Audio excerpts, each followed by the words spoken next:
So our speaker today is Elissa Bemporad. She is a professor of Russian and Eastern European Jewish history in the Department of History. She is the Jerry and William Unger Professor, also in East European Jewish history and the Holocaust. She has received many, many honors. But in addition to those, she received her undergraduate degree in Slavic Studies from Bologna University, her MA in Modern Jewish Studies at the Graduate School of the Jewish Theological Seminary, and her PhD from the Department of History at Stanford University. In addition to teaching, as she does currently at Queens College, she has also taught at Stanford, Hunter College, and at the New School. The title of her talk today is based on the title of a book she published in 2013, which is Becoming Soviet Jews, The Bolshevik Experiment in Minsk. Excuse me one second.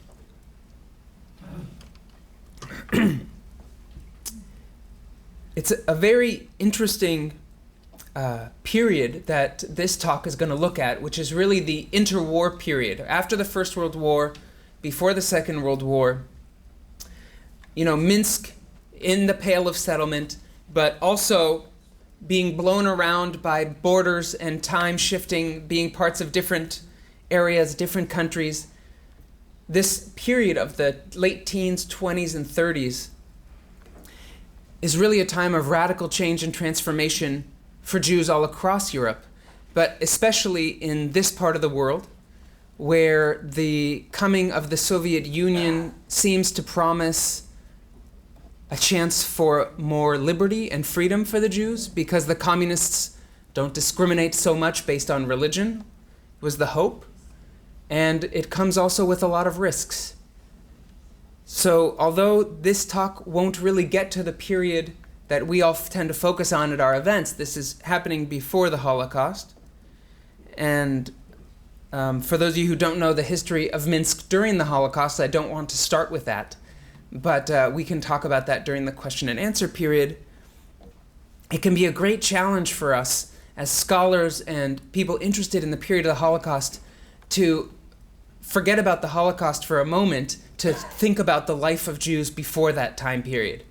And a life in which it's not 5 years before the Holocaust. It's a life that has no imagination of the Holocaust.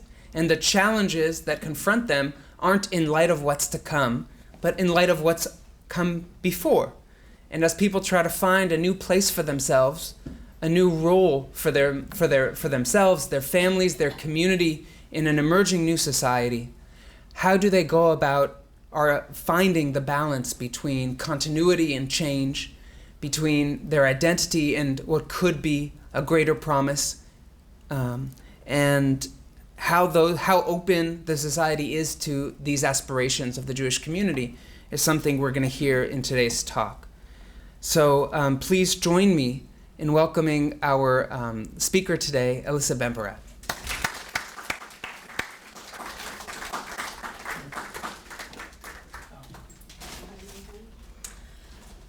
Thank you so much for this generous introduction. Thank you so much for coming. It is really a pleasure to be here. Although I teach nearby, Queens College, this is the first time, and I'm almost embarrassed to say that I set foot on this campus, something that I would like actually to change. And, I'm exploring different possibilities also of, cooperating with other professors who teach here on campus.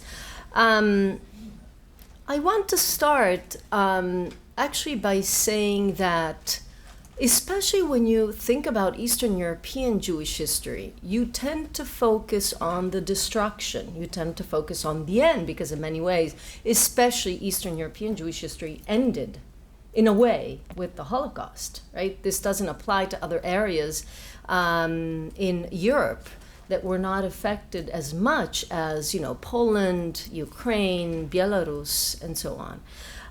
So what I would like us to think about, like when there's someone who's very well known, a very well known person in history, we don't only focus on the death of this person, right?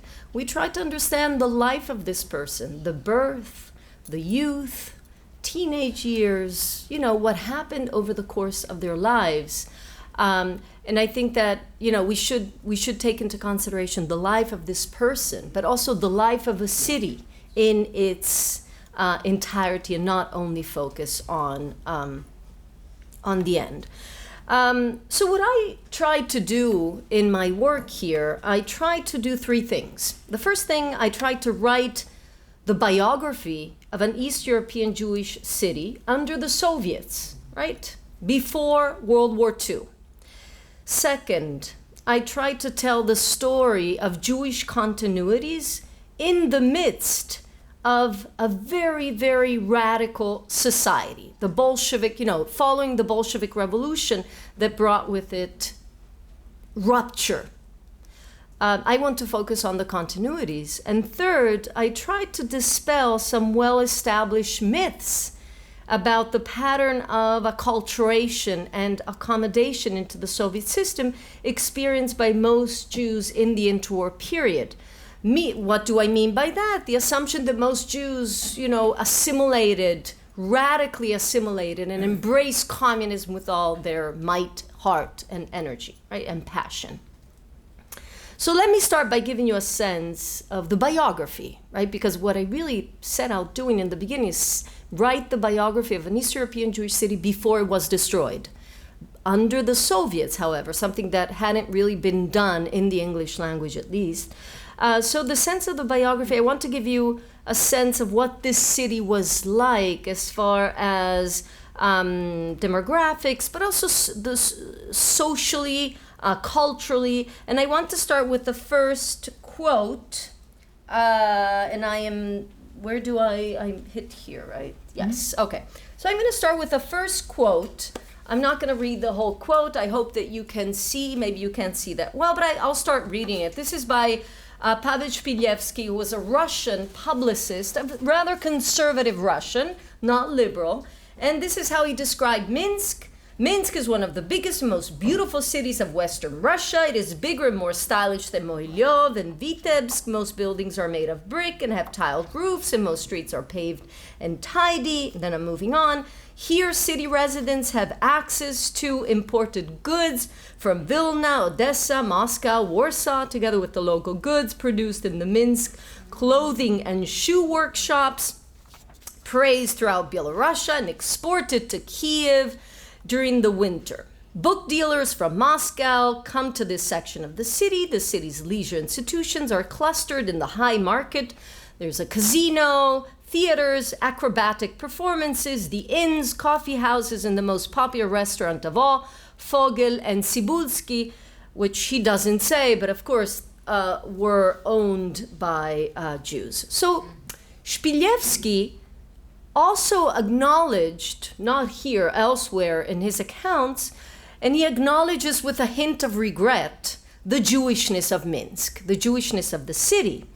Let me remind you, by the end of the 19th century, 52% of the population was Jewish. So the majority of the inhabitants were Jewish, more than Russians, Poles, and Belarusians. So he acknowledges this with a degree of anti-Jewish prejudice, and we shouldn't be that surprised by it, because that 19th century Russian conservatives, were not too crazy about Jews, so to speak. And he dwelled on the lower market, also known as the Old City, Stary Gorod. And this was the city's main Jewish quarter, with the Jewish square, small businesses, and on the Sabbath, the distinctive odors of the holiday meal. He also focused on the high market with the Jewish restaurant that I mentioned earlier. That was also overwhelmingly Jewish, the residence of wealthy Jewish merchants who traded in clothing and silk, and the site of the first Jewish state school established in the city that was situated next to the cathedral. The school was inaugurated in 1845, thanks to the initiative of several prominent wealthy Jewish merchants, but also with the support of the Russian civil authorities. And despite the opposition of the local Orthodox establishment, which in 1841 forced out of the city with curses and snowballs the Jewish enlightener Max Lilienthal for trying to establish a Jewish state school. Ultimately, the Jewish Enlightenment did succeed, right? And the dream of having secular education was eventually realized. Am I not standing in the right position? No, I know that it's it's being taped, so I'm trying to stay still, although my tendency would be to move around, but That's just the volume. Sorry. that's okay. So the demographic nature of Minsk contributed to its perception as a Jewish city. Although this publicist, Shpilevsky, does not explicitly refer to Minsk as a Jewish city, the reader of the essays is left with the impression of a city that is inhabited primarily by Jews, with their merchandise, their Sabbath, their streets, their institutions, and it seemed almost as if they dominate the landscape. Now, the second quote that I want to bring, again, just to give you a sense of what the city was before the Bolsheviks come to power, is by a very well-known Talmud scholar. Maybe some of you have heard his name, Sol Lieberman, who was born in 1898 in the city of Pinsk, with a P, and who moved to Minsk in 1915. And he immediately noticed that, and I'm reading here the quote that you can read also, it made the impression of a large city where everyone was Jewish. I had not yet seen such a Jewish city. He recalled a hot summer day, strolling with his elderly uncle, a rabbi from a nearby shtetl, in Minsk's old city, on a narrow street known in Yiddish as Zwischen die Kromen, amongst the stores. And because of the heat and the small number of customers, the shopkeepers were sitting outside their stores, chatting. As his uncle approached the shops, one by one, the shopkeepers stood up and, out of respect for the rabbi, formed around him a long line, as if they were soldiers, he says. I had never seen anything like that anywhere else. This was a rabbi they did not know, but recognizing him as such because of his garments, his appearance, they remained standing until he crossed the street. Again, this is a city, it's not a shtetl, right? The third reference, the third and final reference that gives you again a sense of the nature of this city is by Danil Charny, who's the youngest brother of a very well-known Yiddish literary critic by the name of Shmuel Niger. And he refers to Minsk and its relation to Vilna, the Jerusalem of Lithuania. And this, the phrase that he uses captures the close, but at the same time, the hierarchical relationship existing between these two Jewish cities. And he refers to this relationship in his memoirs by using the very popular Yiddish expression, a shtub mit a kamer, which really means a house with a chamber. The house, of course, being Vilna, and the chamber being Minsk. And the phrase denoted, again, the supremacy, in a way, of Vilna over Minsk, but also the interdependence and familiarity between these two historic Jewish centers.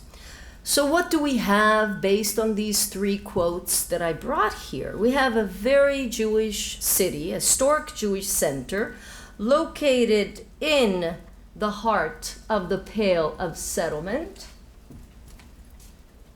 Right here, this is Minsk.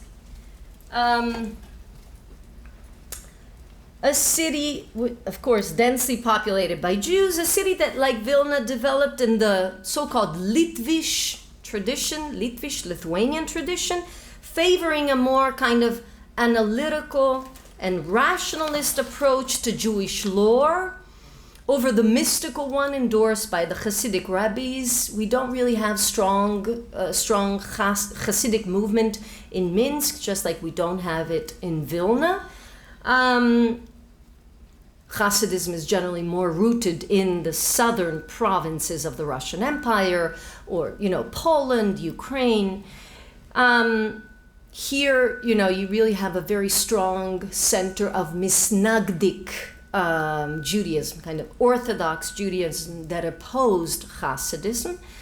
Very well-known rabbi who was also known as the great scholar. Let me just take a step back. The great scholar of Minsk, der Minsker Godel.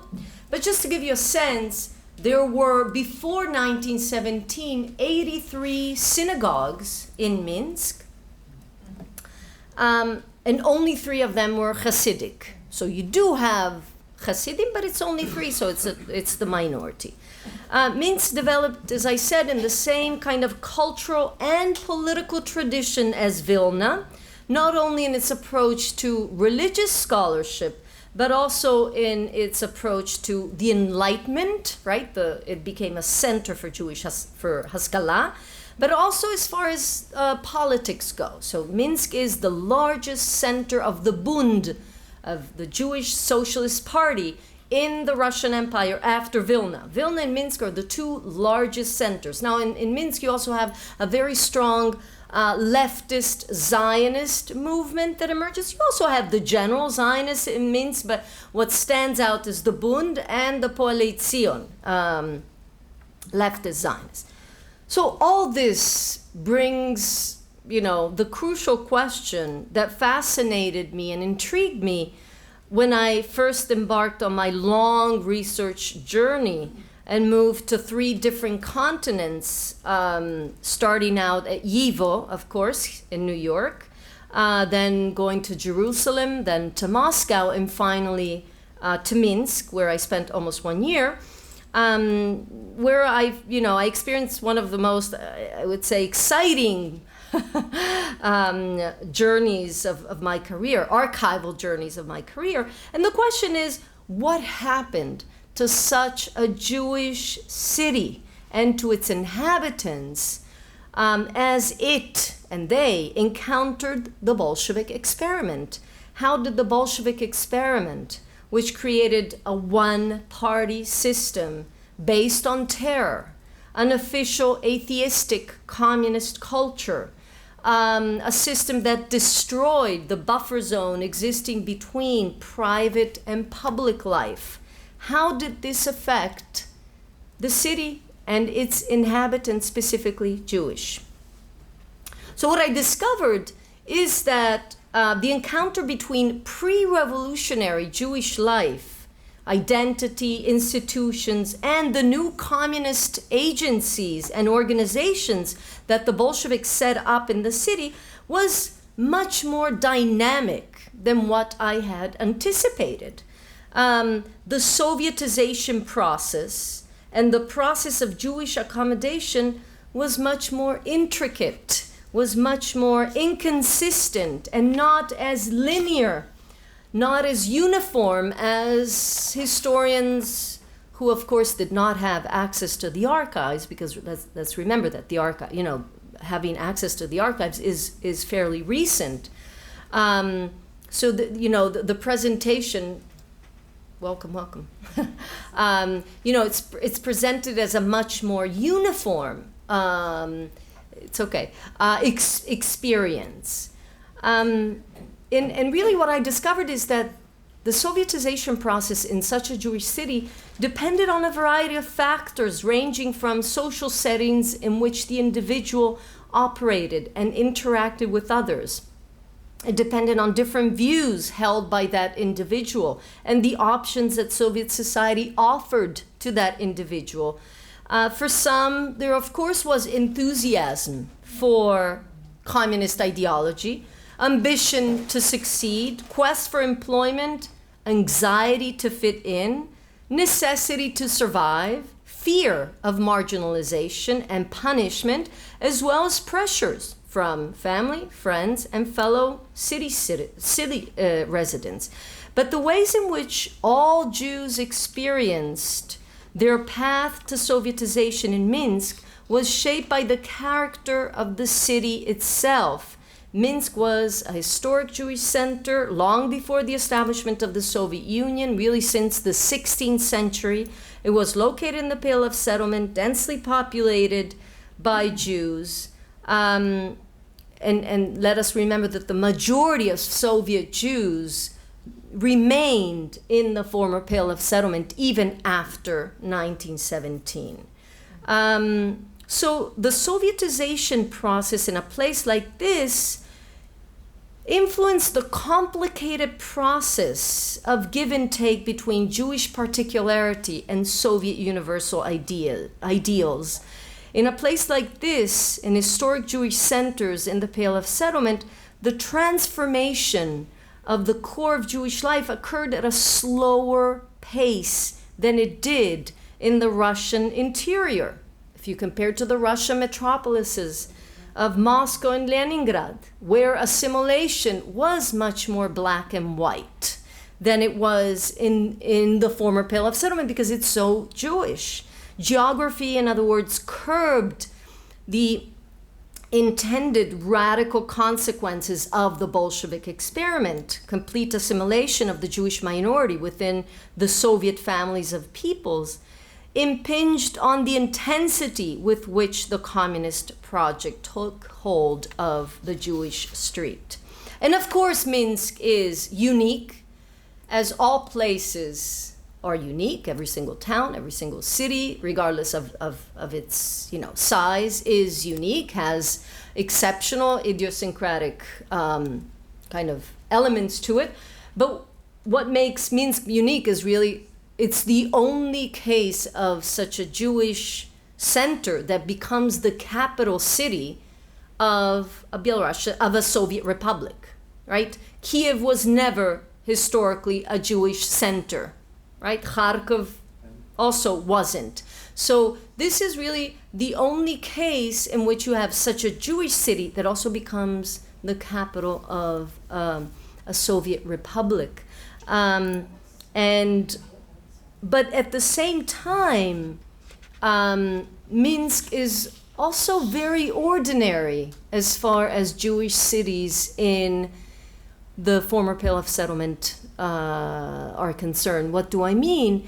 I'm using Minsk as a case study to really understand the general aspects, features of the acculturation process of Jews in the Soviet Union. Historiography has focused only on Moscow and Leningrad, where indeed thousands and thousands of young Jews moved to, but they moved there without their families, so there's this loss of kind of continuity as far as networks of families and friendships, but most Jews do remain in the Pale of Settlement, right? In the former Pale of Settlement. And this is where I think we really need to look in order to understand Soviet Jewish life before it is brought to an end. Because when the Soviets come in, this is what they destroy.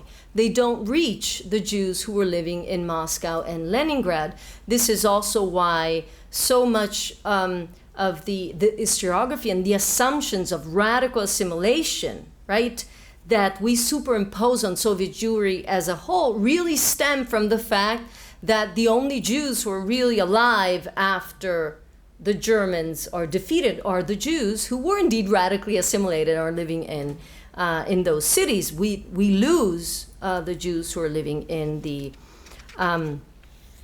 former Pale of Settlement. So most Jews, I would say, attempted to walk in this area, attempted to walk the fine line between accepted Soviet behavior and expressions of Jewish identity. And I want to dwell on a few different forms of expressions of Jewish identity. And the first one, of course, is in a way also the easiest one, is the Yiddish language, Yiddish culture, right?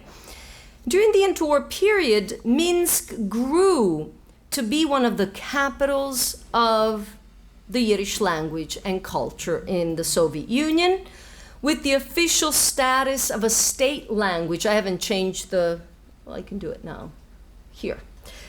With the official status of a state language, just like Polish, Belarusian, and Russian, Yiddish became part of the spheres of bureaucracy, education, and grew in the field of culture and everyday life on the Jewish street.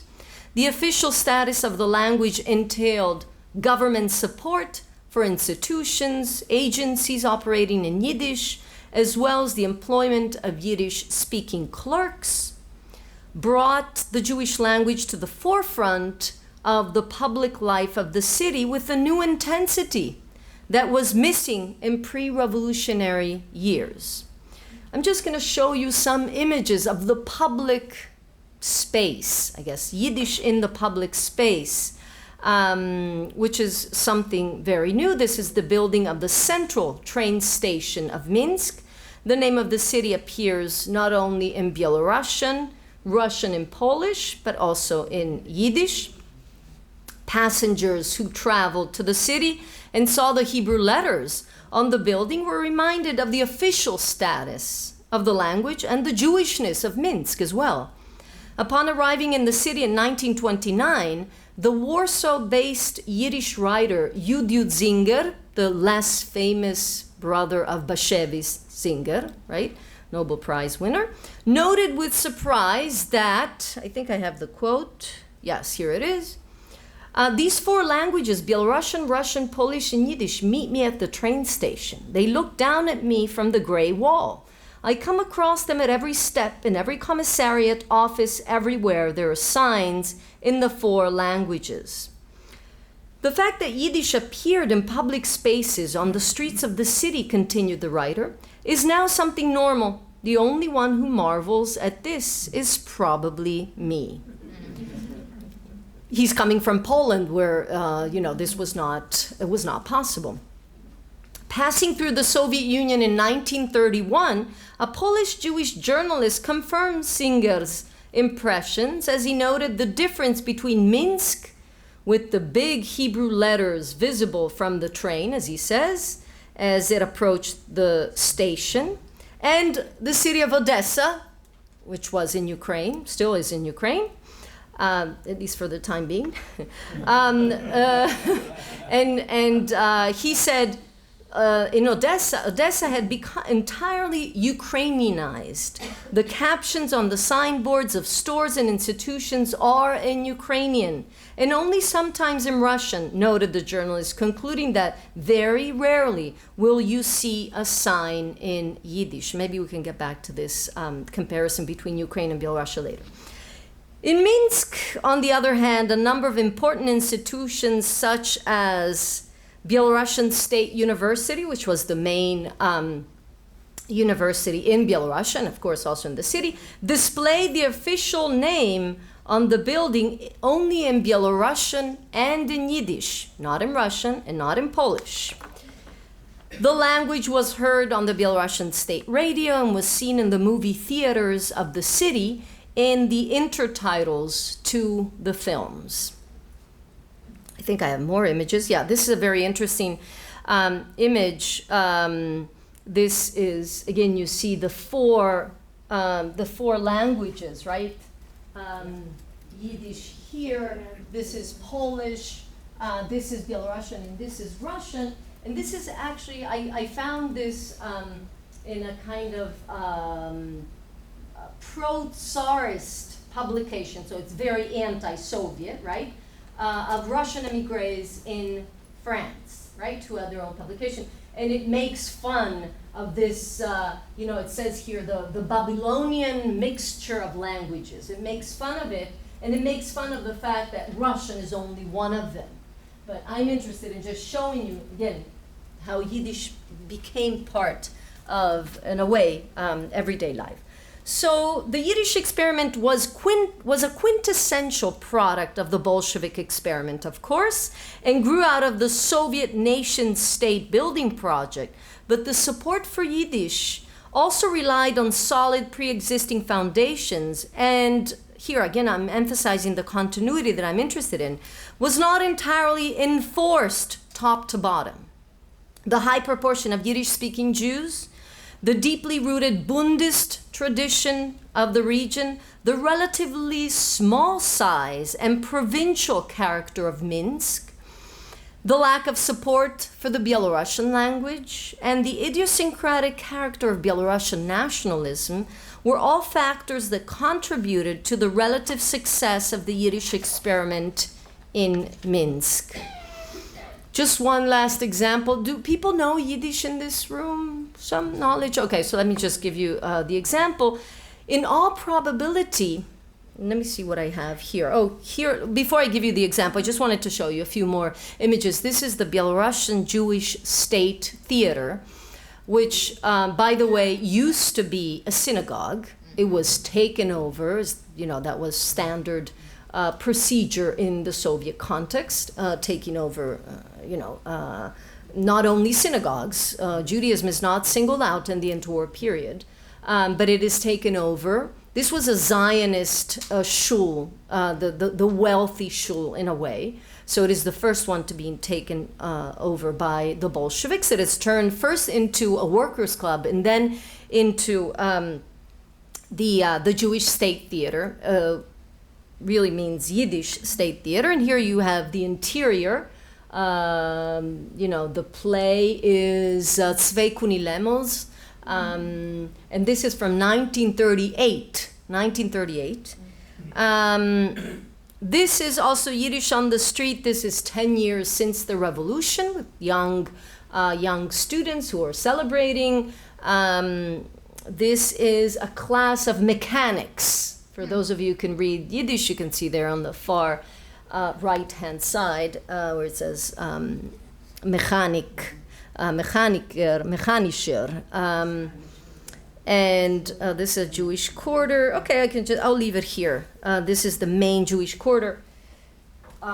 This is the dome of the Kalte Shul, the most important kind of synagogue that was in Minsk, and known as Die Kalte Shul, the cold synagogue, because it was very hard to kind of warm up during the winter. So everybody referred to, and that's typical in Eastern Europe. Every single Eastern European Jewish city has a Kalte Shul. Anyway, I want to give you one last example, that relates to the Yiddish, that in all probability Minsk also became the only capital city in Europe where, as late as 1937, one could see a truck passing through the city streets, distributing bread to local cooperatives with the writing bread on it in Yiddish, right?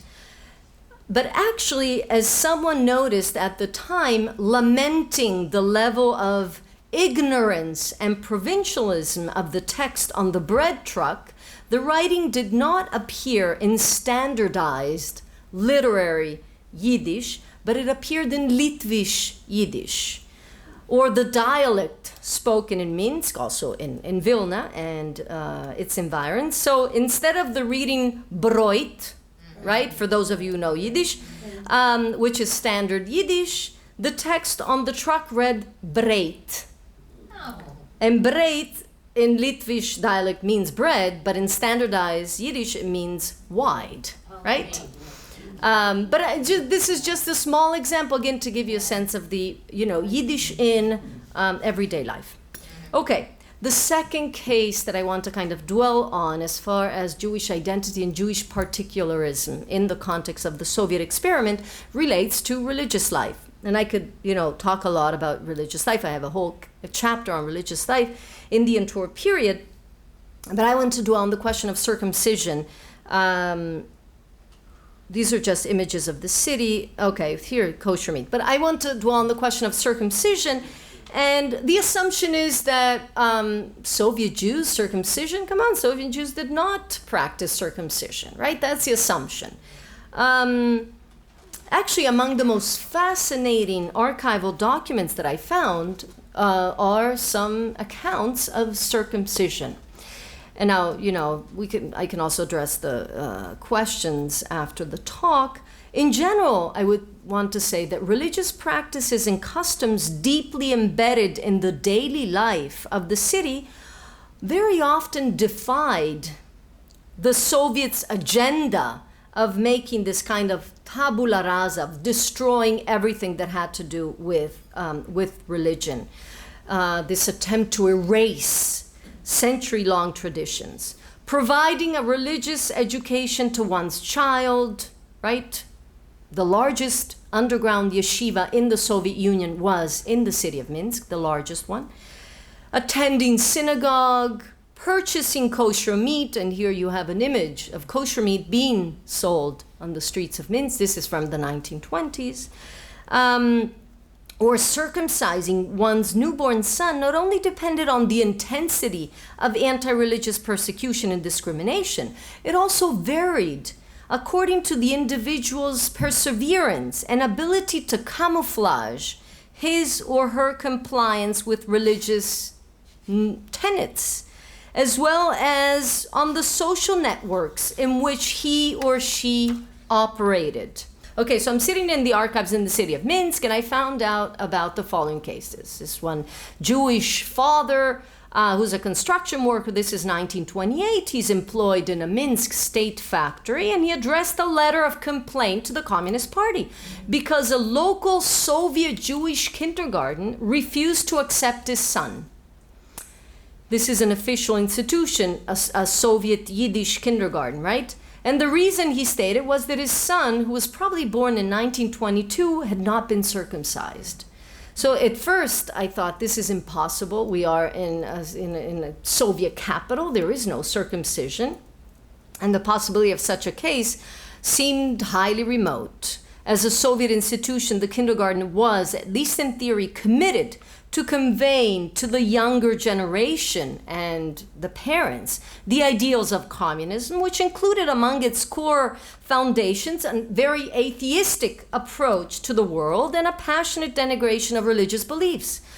However, viewing the worker's letter within the context of how widespread the observance of this practice allows us to reconsider the nature of the case itself and complicates our understanding of Jewish integration in Soviet society. In the 1920s and 1930s, circumcising one's son was the norm among Soviet Jews who are living in the former Pale of Settlement, I would add, not the exception. This norm could have led some Jews to view with disfavor children who had not been circumcised, and could even have been shared by the personnel of the Soviet Yiddish kindergarten, who said, no, forget it, he's not circumcised, I'm not accepting him. After all, this was probably the first time that a Jewish child was not circumcised,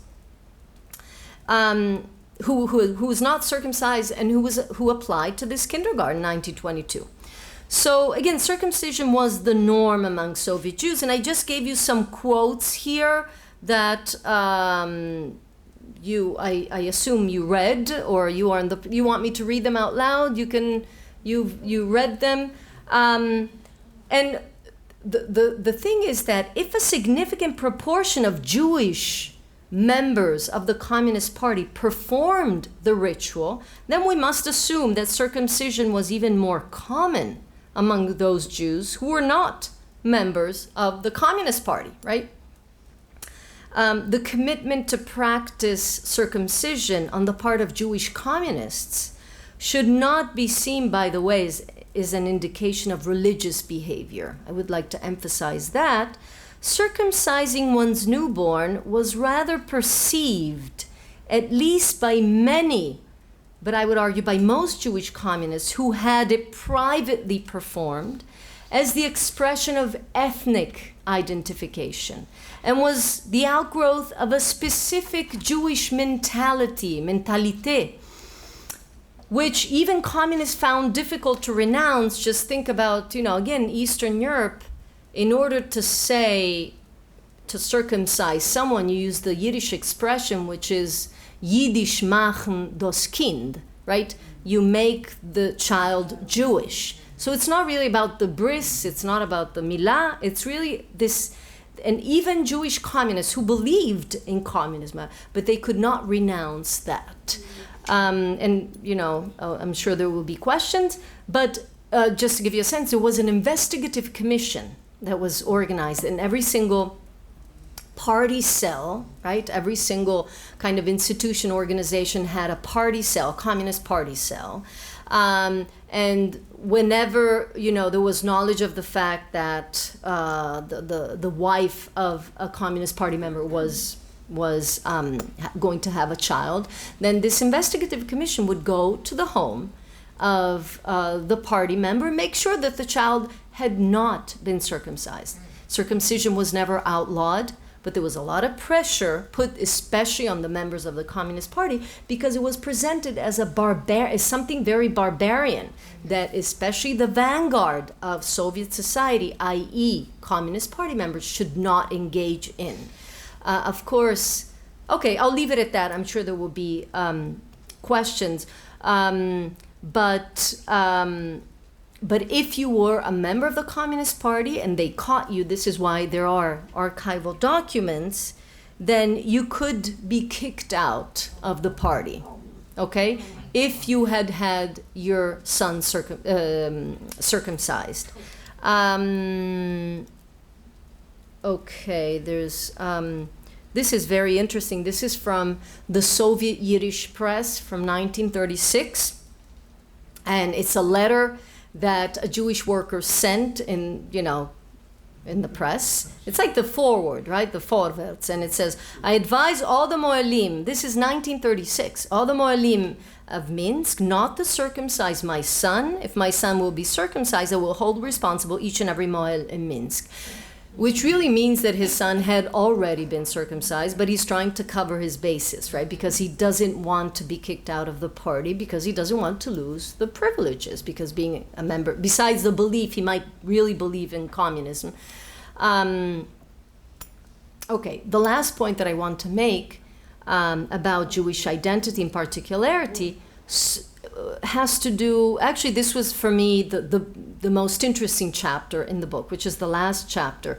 It's about Soviet patriotism and Jewish identity in the late 1930s. And really explores Jewish everyday life, ordinary life, and manifestations of identity in the late 1930s at the height of Stalin's Great Terror. The existence in Minsk of compact Jewish neighborhoods, combined with this kind of ongoing influx of shtetl residents who move from the shtetl to the capital city, i.e. Minsk, and the role of Yiddish in the public sphere contributed to the preservation of an intensive Jewish ethnic identity. Despite the violence and the thoroughness with which the purges impinged on the Jewish street, they did not represent the end of Jewish life. The terror's vigor, enhanced by the geopolitical character of the city and the Belarusian Soviet Socialist Republic in general, wiped out the bulk of the Jewish cultural elite and institutions in Minsk, perhaps more than anywhere else in the Soviet Union, because Minsk was so close to Poland, and Poland, Stalin singles out Poland as fascist Poland, right? But the terror mostly affected the party, professional, and intellectual leadership. What is interesting is, however, is that the knowledge of what was happening to Jews in nearby Poland, also referred to as fascist Poland, and Nazi Germany in the late 1930s, combined with the awareness of the absence of official anti-Semitism in the Soviet Union, sustained Jewish self-confidence and build up the self-perception that Soviet Jews, in a way, embodied the true vanguard of world Jewry. There was that belief in 1936, 37, 38. Of course, it will end soon. But let's not look at the end, right? That's the main challenge, is to move away from the end and try to capture what was experienced at the time. As never before, the seemingly opposite factors of Soviet patriotism and commitment to Jewishness converged, rather harmoniously, I would say, and continuities of solidarity with other Jewries also resurfaced during the late 1930s. The sense of Jewish commonality, of fellow feeling that had distinguished pre-revolutionary life emerged once again in the late 1930s as Jews looked toward the West with growing concern. They experienced the forgotten sense of belonging to world Jewry as a whole. In other words, if during the 1920s and 30s Soviet Jews had been forced to sever all ties with other Jewries around the world because these Jewries were bourgeois, they were Zionists, they were religious, now for the first time in a long time, they could reconnect emotionally. They're allowed to reconnect emotionally with them and even experience a renewal of Jewish identity. This is captured, for example, in this quote that I want to read to you. This is from 1938. That glorious jury which produced the famous names of Moses Mendelssohn, Heinrich Heine, Karl Marx, Albert Einstein has been destroyed by the fascist cannibals who exiled their children, requisitioned their property, and kicked out the best thinkers, burning their work. So again, they're allowed to say that they're part of world Jewry and feel. Who are they referring to here? Who are they referring to? They're referring to German Jews. It's clear, German Jews. So we feel empathy, but they were not allowed, you would not have been allowed to say this in the 1920s, to say, I feel any kind of empathy for German Jews. So similar expressions of Jewish national pride and solidarity kind of complicate our understanding of Jewish life in the late 1930s and counter the assumption that Stalin's Great Terror, the purging of Jewish intellectuals and the closing down of Jewish institutions, entailed the complete removal and the end of expressions of Jewish identity in the Soviet context. So, my conclusions that are, a few minutes of conclusion. So, I think that what I learned as I was conducting research in the archives and as I was writing this book is really what we lost with the Holocaust. We lost cities like Minsk, where 40% of the population was Jewish, and where Jews had a very intense social and cultural life. They did have it. It was imperfect because they were living in the context of a totalitarian system, but they had an intense social and cultural life. Unlike Jewish histories elsewhere in Europe, the Soviet Jewish story, as a product of the voices and experiences of densely populated cities and towns of the former Pale of Settlement, underwent a distinctive form of destruction, I would argue, loss and oblivion during and after World War II. The first and most brutal one, of course, as far as destruction goes, was carried out by the Germans and their local collaborators, who almost completely annihilated Minsk Jewry. The physical destruction of the majority of Minsk Jews, almost 80,000, who were killed between 1941 and 1943 within the boundaries of the city itself, most on the very site, at the very site of the Minsk ghetto, the largest Jewish ghetto in occupied Soviet Union. Of course, this produced an irreparable loss. The onslaught on the city and the destruction of its streets, houses, Jewish quarters, institutions, wiped out by the German bombs launched during the offensive of the summer of 1941. Further, and then, in 1944, 1945, as the Germans are being pushed out by the Red Army, this further obliterated the memory of this community because nothing is left, right? Almost all buildings in the center, even the images that I just showed you, nothing is left of those sites, right? Just to go back to Nemiga, here, the Jewish quarter. Almost all buildings in the center of the city had been demolished, as well as the railway station, hundreds of industrial enterprises, most schools, institutes of higher education, including Belarusian State University, 80% of the housing. So if we compare it to, for example, cities like Vilna, or even a city like Grodno, where the physical annihilation of the Jews was at least mediated by the preservation of most of their historic urban spaces, right? And this does something to memory. Minsk was razed to the ground. When Hersh Smolyar returned to Minsk after the war, he walked through the city in ruins, through its streets, and he was searching for the buildings he had once known so well, in vain.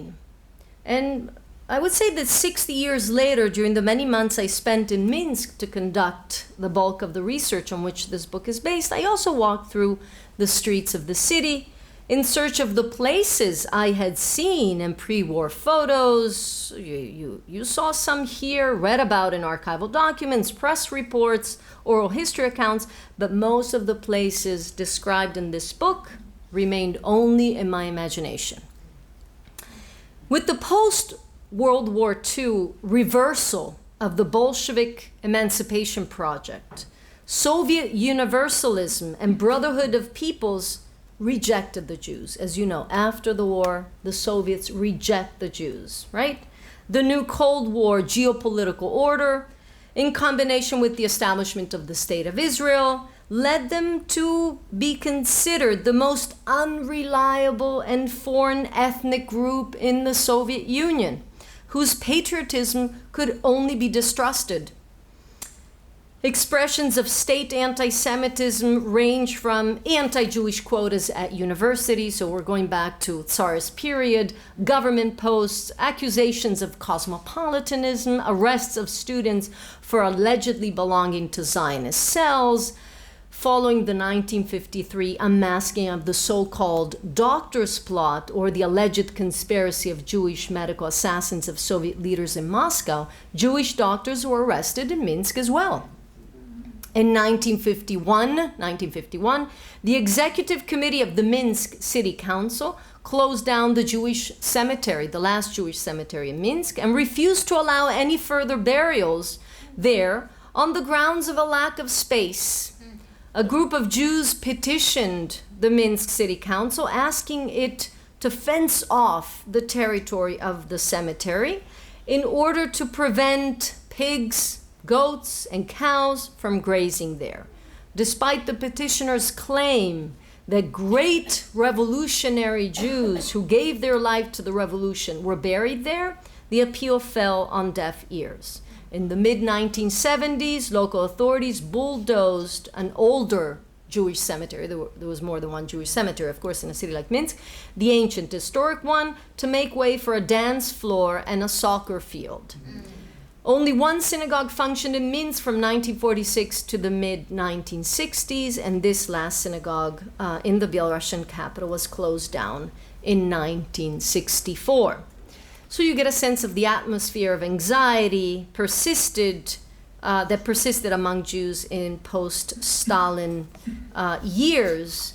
Post-war accounts of the city's history generally suppressed its Jewish character.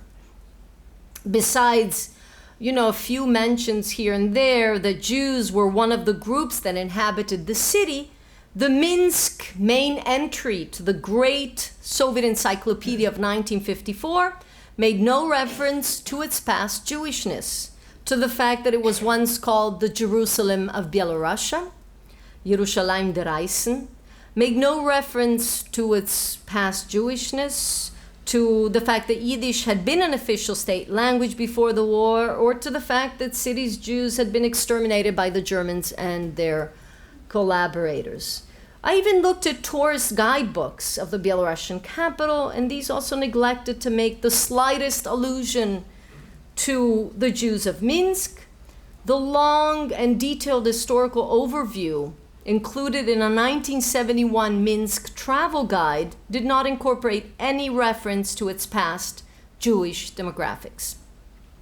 While it referred to the names of prominent Belarusian and Russian writers from the 20s and 30s, it failed to mention Jewish writers like, I don't know if you've heard of these two Jewish writers, Izi Harik, Moshe Kulbak, despite their posthumous rehabilitation in the late 1950s. So those Russian and Belarusian writers who were rehabilitated are included, but the Jewish ones are not included.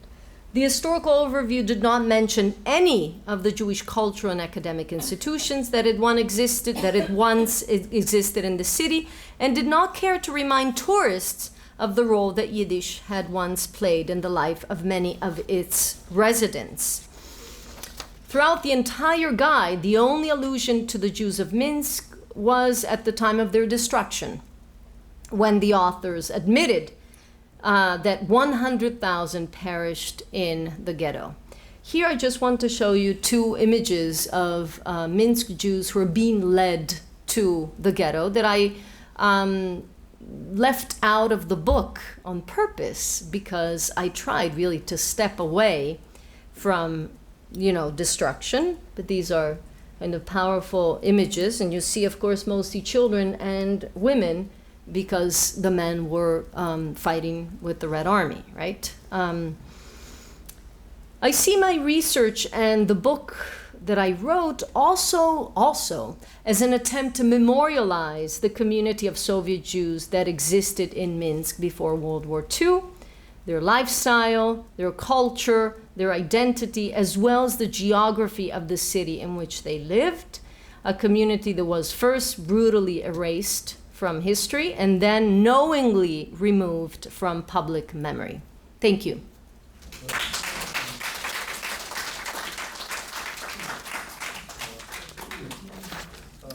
There are questions, yes. This is done in this picture.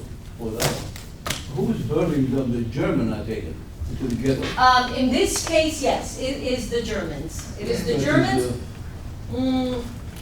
But in other images, in other photos that I have seen, and these, by the way, I found in the YIVA archives. It's a very good collection of photographs that were taken by German soldiers, Wehrmacht soldiers, so it's not Einsatzgruppen, it's not SS, it's soldiers.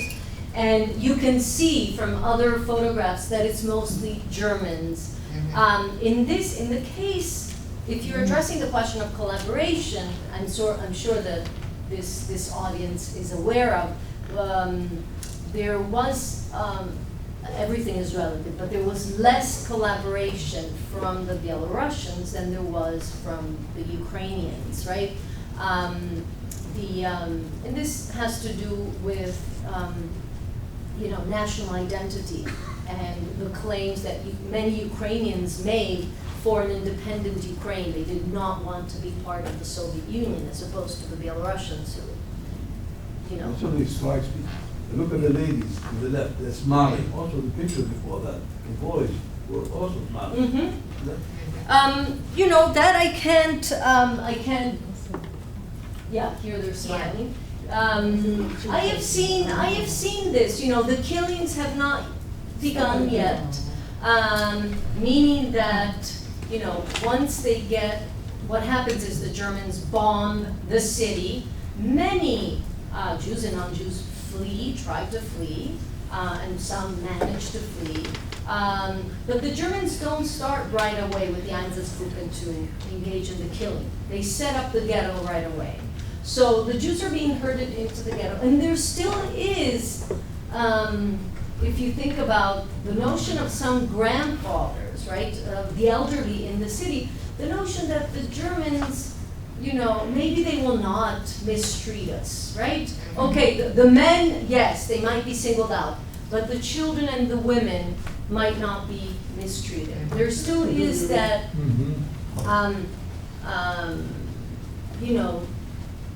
that assumption that they will realize very quickly that, it wasn't the case. Yes? At the very beginning, you spoke about the center of Minsk, and right next to the church was a Yiddish school. I'm assuming that it's not a religious school, you would have said yeshiva. What was it? No, so it's not a Yiddish school. It's not a Yiddish school. The school that I mentioned is the very first Russian school, Jewish school sponsored by the Russian government. In the 1840s and 1850s, the Russian government kind of embraced or accepted the ideas of the Haskalah, the Jewish Enlightenment, whereby it hoped that this would help with the acculturation of Jews, with the integration of Jews, and perhaps even assimilation. But the main thing is Jews should learn Russian, and they should kind of feel connected to Russia. Remember, this is part of the Russian Empire. So you have more than 150 schools that are open throughout the Russian Empire, mostly in the cities, larger cities, or middle-sized cities, from the late 1840s until the 1860s, 1870s. What was interesting here, first of all, I wanted to emphasize the fact that Minsk is a center of the Jewish Enlightenment, right? And again, this is also part of this kind of Lithuanian, as far as geocultural identity. It's very similar to what happens in Vilna. So you have many Jews who do learn Russian, who do send their children to Russian schools. But why I mentioned it was there's this very interesting account. There's the Max Lilienthal, who's actually this German Jew who was called into Russia to help kind of put up these schools. And he goes to Minsk. He has the support of civil authorities, the Russian authorities, and he has the support of some wealthier Jews, well-to-do Jews, Jewish merchants who do want Jews to speak Russian as opposed to Yiddish. And so he walks in, he comes to the city, and Orthodox Jews who don't want these schools literally kick him out. Shouting at him, yelling, they chase him out of the city, it was snowing, so there's these accounts of snowballs. So there's a lot of tension actually everywhere, or most Eastern European Jewish cities, when there is this attempt to establish these schools that are ultimately established. But in the beginning, they feel, this is a threat to the cheder. This is a threat to the yeshiva. We don't want these schools. Incidentally, I must interject. My mother's description of the elegance of Minsk still rings in my head. The style, the way of life, that the visiting of places like Minsk and Odessa were two. When was she in Minsk? She was born in Minsk? No. Visiting Minsk was a great occasion, and the style there, and my mother came from Brest-Litovsk, which was near to the, and her description, and my father's as well, they both came from Russia, was just an elegant, beautiful, shining city. Yes, it was. I mean, there were parts of it that were very, very much so. Yes, the very first kind of excerpt that I provided, and gives you a sense of that, although he doesn't like the Jews too much. Yeah. Has any attempt been in post-Soviet Russia to rehabilitate Jewish culture? Has any? I'm not Has sure. any attempt been made in post-Soviet Russia to rehabilitate Jewish culture? To rehabilitate Jewish culture in Belarus? In this. Non-culture. I mean, what you have about 10,000 Jews living in Minsk. Most of them don't have roots in Minsk. See, I was hoping, again, as a historian, I am always interested in continuity, so I was so disappointed, but of course I understand why. When I was in Minsk, I couldn't find almost anybody who had roots in Minsk. These were all Jews who came from other places, as it happened right after the Holocaust. There was a lot of movement as far as demographics and so you do have. I mean, there is Chabad in Minsk today.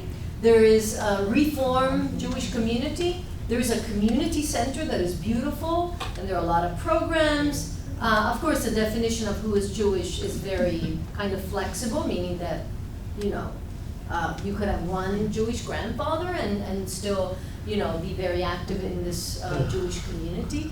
But as far as culture goes, and Minsk is, Belarus today, it's the last, Putin is really kind of going back, but it is a very authoritarian system. It's like going to Russia at the time of this. Of all the former Soviet republic, Belarus is the most aligned with Putin. Of course, of course. Yes. My father's mother was brought up in Minsk. The family, the story goes, owned the biggest carpet factory in either Minsk or Belarus, I don't know. They made a lot of money, the story goes, and he was able to send his sons, my 3 great uncles, to medical school in both Paris and Berlin, so they would be fluent in those languages. And the story goes that when the Bolsheviks took over, his carpet factory was one of the first to be seized. Of course. He and his wife were killed. But by that time, they had sent their children to the United States. And the brothers all ended up being physicians in Boston. And my grandmother came to New York. But the name was Muralis, M-E-R-L-I-S. Muralis, M-U-R... We spelled it M-E-R-L-I-S. Now that doesn't mean this was the actual, Right, right. But I was just wondering if you had come across anything of this. I mean, there is, of course, you are referring here to the, to the years of war communism. Yes, I think it was 1918. Right. Well, if you either left before 1921 or you would stay there. And I'm not surprised. I haven't come across, I came across, a few very, very wealthy Jewish families that were singled out by the Bolsheviks. As soon as they come to power, they take over the property. And so, and in some instances, they do kill, in the context of war communism. There's a lot of violence. But I haven't, I haven't come across. All right, thank you. Yes. It occurred to me that we talk about the continuity of Jewish culture and such under the Bolsheviks, but didn't the Jews of Minsk have plenty of practice, having been under the czars for so many decades or centuries or whatever, and it's like, well, one totalitarian regime, here's the next one, and okay, we'll figure out, we've been there, we know how to do this, and we'll just adapt. It's an interesting point. I mean, the Tsar system was a very authoritarian system, and Jews were indeed singled out, especially after 1881, after the assassination of Alexander II. But I wouldn't refer to it as a totalitarian system in any way. Jews were not allowed to be employed in government offices and state official positions in any way. But they had, there was this a range of Jewish movements and parties and clubs, and Zionism is legal. The Bund is not legal, and no socialist movement is legal. So perhaps your point applies more to those Jews, those young Jews who, had some kind of experience as far as smuggling literature and even weapons to some degree, and were connected to socialist movements, not so much communist movements, but socialist movements, and. But Jews had their own schools. For example, the Poles did not have schools. You have a large number of ethnic Poles who live in the Tsarist Empire, and they're never allowed to have their own schools. Jews do have their own schools. Of course, after the revolution, Jews will have their own schools in the Yiddish language only, right? Because Yiddish has been selected as the language of instruction as of 1921, not Hebrew. And of course, and Poles will have their schools in Polish in the Soviet period.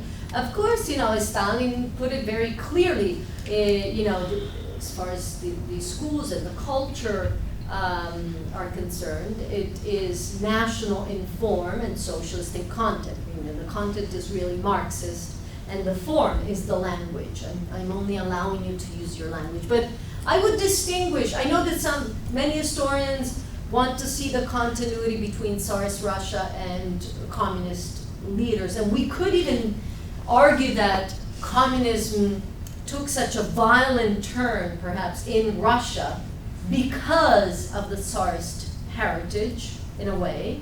But I would not say that the Tsarist system was a totalitarian system. Yeah? If the population was 325,000 in Minsk, and the population in Vilna was only 204,000, how is it that the Jews of Vilna has dominance or priority in cultural respect? Okay, that's a very good question. Why do we remember Vilna? If we look at any encyclopedia on Eastern European Jews, it's always Vilna. Yerushalayim Delita, right? The Jerusalem of Lithuania. And de facto, Minsk was also part of Lita, is also part of Lithuania, right? As far as Jewish territories, let me just go back to the Pale of Settlement here. Minsk does follow to some degree. This is Lithuania. Bialystok is also considered part of Lita. Meaning this is the Jewish, the territory that, as far as Jews are concerned, develops in a certain way, favoring the Enlightenment, favoring socialism, favoring misnagdim, Orthodox Judaism, as opposed to Hasidism. The reason why, there are many reasons. One of the reasons that we could kind of pinpoint is that the most famous rabbinic figures, or the most famous, is the Vilna Gaon, right? The Gaon of Vilna, who is the rabbinic figure in Eastern Europe in general, right? And he is from Vilna. He was in Vilna, right? In Minsk you have someone who is similar, someone who was extraordinary, someone who wrote a lot. Perelman, Yoshua Perelman, also known as the great scholar of Minsk, the Minsker Godel. But, there is also socioeconomics. Vilna was, in a way, Vilna and, the towns and cities, not cities, the towns and Shtetlach that surrounded Vilna were somewhat more economically developed, wealthier. Although, it's not great wealth, but there is that socioeconomic moment compared to Minsk that was always kind of, Belarusia surrounded really by many, many peasants, Belarusian peasants.